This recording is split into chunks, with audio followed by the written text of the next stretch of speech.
Muito boa noite para você, estamos de volta aqui, Jogo Aberto, TV Tarobá de Londrina, também pelo Facebook.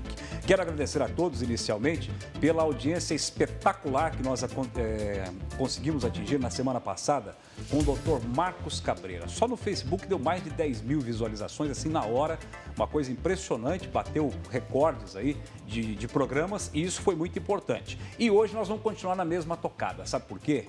Porque na semana passada nós falamos dos cuidados com essas pessoas que estão sofrendo, os idosos. Agora nós vamos falar dos cuidados com as finanças das empresas, a gestão das empresas, que foi simplesmente aniquilada. Algumas empresas foram aniquiladas, essas talvez nem voltem mais. Só que tem aquelas ainda que vão conseguir, inclusive, dar a volta por cima e sair fortalecido dessa crise. Por isso que eu convidei o fundador do IBGL, meu querido Fabiano Zanzin, mais uma vez comigo aqui no programa, agora com o novo cenário. Nesse cenário é o primeiro que você vem. Nesse cenário é o primeiro. Boa Parabéns noite, pelo cenário, obrigado pelo convite. Querido. É sempre um prazer estar aqui no Jogo Aberto, falando de temas relevantes e, nesse momento, né, falar de como sair do outro lado ainda mais forte, vivo e fortalecido. Fabiano, é isso aí. Que pancada, hein, rapaz? O que foi isso? Como que vocês estão, o que vocês estão orientando, assim, num primeiro momento, as pessoas que estão perdidas, estão simplesmente querendo achar um rumo para começar a tocar o negócio? Olha só, lá no Instituto nós atendemos basicamente empresários de médio porte. E, então, num primeiro momento, estava todo mundo ainda sem saber qual era a real extensão dessa crise, quanto tempo ia durar. Então, existia muita especulação. E aí, logo no final da primeira para a segunda semana, para nós já ficou muito claro que o jogo tinha mudado e mudado drasticamente. E quando a economia retomasse, realmente ia ser outra economia que nós íamos encontrar. Como realmente é isso que vai acontecer. E nós estamos orientando todos os nossos clientes, todas as empresas, nós atendemos indústrias, atendemos hospitais, atendemos, inclusive para hospitais o jogo mudou e mudou drasticamente. Sem né? dúvida. Nós atendemos prestadores de serviço, varejistas. Então, os principais direcionamentos diversificação do seu modelo de negócio. O modelo de negócio tradicional, ele definitivamente foi aniquilado. Então, agora é hora de repensar o posicionamento da empresa, para quem eu vendo, como eu compro, de quem eu compro, como eu vou vender, principalmente os novos canais. Porque não é só a internet. Né? Porque muita gente fala assim, Fernando, mas será que a internet é uma saída? Não, a internet já é uma saída há muito tempo. Sim. Né? O que aconteceu é que essa crise, ela potencializou o tempo de amadurecimento. Eu digo que nós fomos o empresariado brasileiro, e acho que no mundo como um todo, ele foi catapultado para 5 anos à sua frente. Então, muitas empresas... De uma hora para outra. De uma hora para outra. Né? Muitos restaurantes não estavam ainda no aplicativo, não tinham delivery. E de uma hora para outra, eles tiveram que passar a vender por delivery, por aplicativo. Muitas empresas descobriram que a sua equipe podem ser produtivas, mesmo trabalhando em home office, com um custo muito menor. Isso foi uma outra... Esse empresário descobriu que a equipe dele consegue produzir, estando em casa, sem altos custos, com energia, telefone, papel higiênico, custo operacional. Então, isso mostrou também que é possível se reinventar. Então, assim, toda crise, ela dói, mas tem um lado bom, dá para tirar aprendizado. Eu digo o seguinte, Fernando, arranhado, machucado, ferido, todo mundo vai sair do outro lado. Não importa o tamanho do negócio. A diferença de outras crises globais que tiveram econômicas para essa da Covid, para a economia e para o mercado, é que essa atingiu todo mundo, grande e pequeno, médio ou gigante, rico ou pobre. Não teve um país no mundo que estava imune a tudo isso. Então, nos mercados, foi a mesma coisa. Todos foram afetados. A pergunta é, como eu vou sair do outro lado? Já existe um modelo pronto para isso? Ou esse modelo ainda está em construção? Ele ainda está em construção. Existe uma categorização de problemas que nós utilizamos dentro do mundo empresarial, baseado em 4 tipos de problemas. Problemas simples são aqueles problemas que você resolve com um processo. Né? Então, quando eu ligo um computador e ele não liga, eu tenho que ver o processo. Está na energia? Está na tomada? Ok? Problema simples.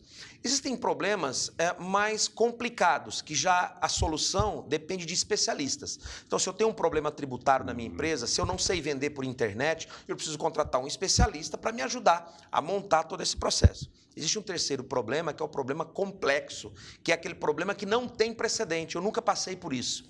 E nos problemas complexos, que é o que nós estamos vivendo, não tem o certo e o errado, eu tenho que fazer testes. Então, a receita do bolo é, você precisa testar. Você vai ter que fazer testes, vai ter que negociar com seus parceiros, com seus stakeholders, vai ter que testar novos produtos, novos canais. Então, se antes você atendia só um público A, você vai ter que experimentar atender o público B, C e D. Se antes você era concentrado apenas em um canal de distribuição, agora você vai ter que pensar em 2, 3 ou 4 canais e assim sucessivamente. Um exemplo também disso, né, Fabiana, a gente tentando transferir para o modelo, é o restaurante, né? Imagina um restaurante que dependia de um fluxo intenso de pessoas ali, tinha um número de cozinheiros, um número de garçons. Um custo fixo altíssimo. Esse é um exemplo clássico. Esse é um exemplo muito legal de dar, porque é o seguinte, às vezes o pessoal acha o seguinte, quanto mais eu faturar, melhor. Nem sempre, porque quanto maior o seu faturamento, maior também o teu custo variável. Então, o que acontece? Muitos donos de restaurantes colocaram todas as suas energias nos aplicativos e tudo mais. É óbvio que a sua receita caiu em relação ao que era antes, só que o seu custo fixo também caiu drasticamente. Então, muitas vezes o percentual de margem de contribuição talvez aumentou, ok? É óbvio que talvez não sobrou lucro, porque os custos já vinham sendo arrastados. Sim. A folha de pagamento continuou a mesma, as obrigações, os impostos. Esse foi um dos grandes problemas, porque qual foi o grande desafio de tudo isso que nós vivemos? Que a receita das empresas foi estancada. Então, todo mundo teve que fechar as portas e parar de vender. Quer dizer, então parou de entrar receita, porém os custos continuaram. Folha de pagamento, impostos, custos fixos. Esse foi o grande desafio. Isso é extremamente novo, né, no mercado global. E nós podemos transpor isso para vários setores. Por exemplo, o varejo. O que você me diz do varejo depois dessa crise? Vamos lá. O varejo foi o que de imediatamente já sentiu o primeiro impacto, né? Como sair do outro lado? Primeiro, os varejistas, e aí nós temos pequenos varejistas e os médios e grandes varejistas. Os pequenos varejistas, para sobreviver, eles já tiveram que imediatamente criar novos canais de vendas. Vender pelo Instagram, vender pelas redes sociais, montar o seu e-commerce. Só que você concorda que isso já era uma tendência que já deveria estar sendo explorada. Sim. Então a crise forçou todo mundo a ter que amadurecer, ok? Agora, diversificar o seu canal de venda, entender se o teu mix de produto está condizente com a real necessidade e o momento. Porque as pessoas reviram necessidades. Exatamente. Também, né? Eu vou dar um exemplo. Eu fui comprar um microfone, né, por um aplicativo na internet, que eu faço lives, e estava em falta. Microfone. E eu comecei a olhar todos os produtos que diz respeito a lives, a transmissão, fone de ouvido, tripé, estavam em falta no aplicativo. Porque todo mundo que é produtor de conteúdo foi para a internet. Então, ao mesmo tempo que alguns mercados cessaram, outros foram criados. E aí o empreendedor precisa estar muito atento. A dica que eu dou é a seguinte, Fernando, não espere tudo isso passar para repensar o seu negócio. Então, se tem uma coisa que todo mundo teve de sobra nessa quarentena, foi tempo.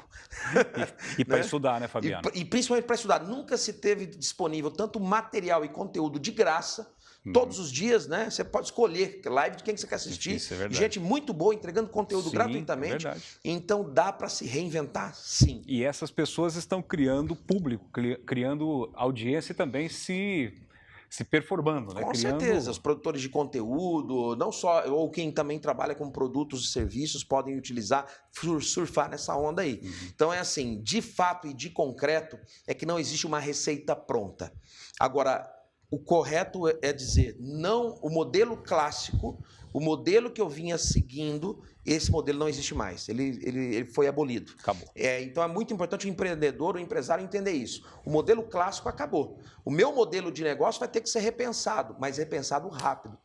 É a velocidade de respostas que o empreendedor vai dar para o negócio que vai determinar o quão rápido ele vai sair do outro lado. Com a crise, nós vimos também o EAD sendo utilizado como modalidade para aula, né? Até o EAD sempre foi usado no ensino superior. Agora a gente está na criançada aí do fundamental fazendo EAD. Você acha que isso se consolida ao longo do tempo ou é só mais neste momento? Porque na modalidade educação é uma coisa que nós não podemos também abrir mão de certos conteúdos presenciais.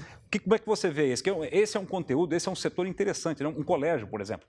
Estou oferecendo por meio de EAD, estou oferecendo curso pelo computador, aplicativo e tudo mais. Mas e quando voltar tudo isso? Então, o que eu acho que aconteceu, e isso é um fato, é que a experiência que tanto professores quanto alunos tiveram com o ensino EAD, não só na área de ensino, teve também a telemedicina, né? Muitos hospitais, muitos médicos atendendo por telemedicina, isso aconteceu muito.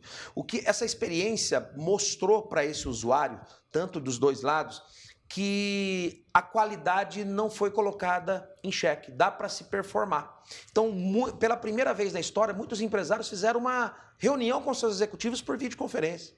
Algo que já é muito comum no mercado, mas por incrível que pareça, muitos empresários ainda não tinham testado. Só fazia reunião? Só fazia presencial. Então, o que vai acontecer? Muitas empresas e muitos modelos de negócio vão tomar gosto pela coisa.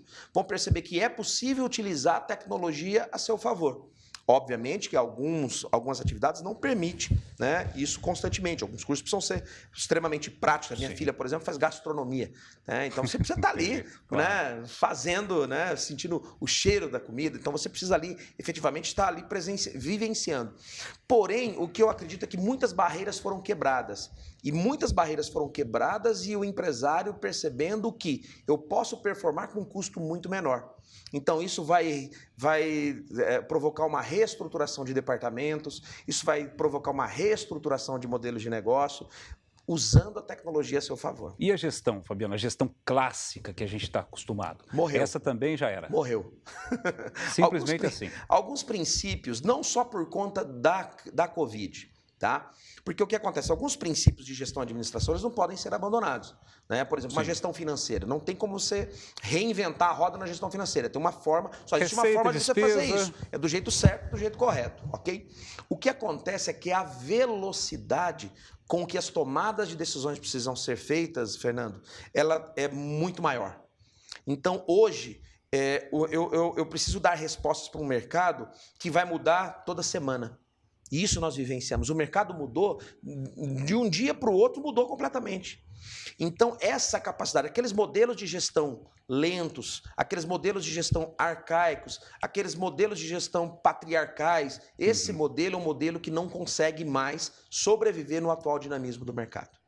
Então, nesse momento, as empresas vão precisar de engajamento de equipes, pessoas comprometidas, engajadas. Né? Nesse momento, o que aconteceu? Muitas empresas tiveram que renegociar os seus salários, trouxe o funcionário para a mesa e disse o seguinte, olha, você quer continuar empregado? Eu também quero continuar sendo seu empregador, só que nós vamos ter que fazer um bem bolado aqui. E muitas empresas tiveram que se acordar entre si para poder continuar sendo sustentável. Esse mesmo exemplo serve para o engajamento, para a criatividade das empresas. Então, aquele modelo onde o líder, onde o chefe dava respostas e direcionamento para tudo, esse é um modelo que foi abolido. Agora eu trago a minha equipe para a mesa e digo, pessoal, e aí? Essa é a nossa dor, eis onde nós estamos, eis onde nós temos que chegar. Como que nós vamos conseguir construir uma rota para sair do outro lado? Agora, mais do que nunca, as equipes, as empresas vão precisar de pessoas e pessoas engajadas e bem treinadas. Perfeito. Esse é o grande momento. Então, porque você vai precisar de pessoas extremamente comprometidas com o teu negócio. Bom, nós vamos para o intervalo agora. Eu vou fazer uma pergunta para o Fabiano responder na volta do intervalo. Quando você tinha papel para colocar meta lá era uma coisa, agora nem papel você tem para colocar. Esse é o desafio que o Fabiano vai responder depois do intervalo. Como elaborar novamente as metas num cenário como esse? Daqui a pouco a gente está de volta. É rapidão. Isso aí.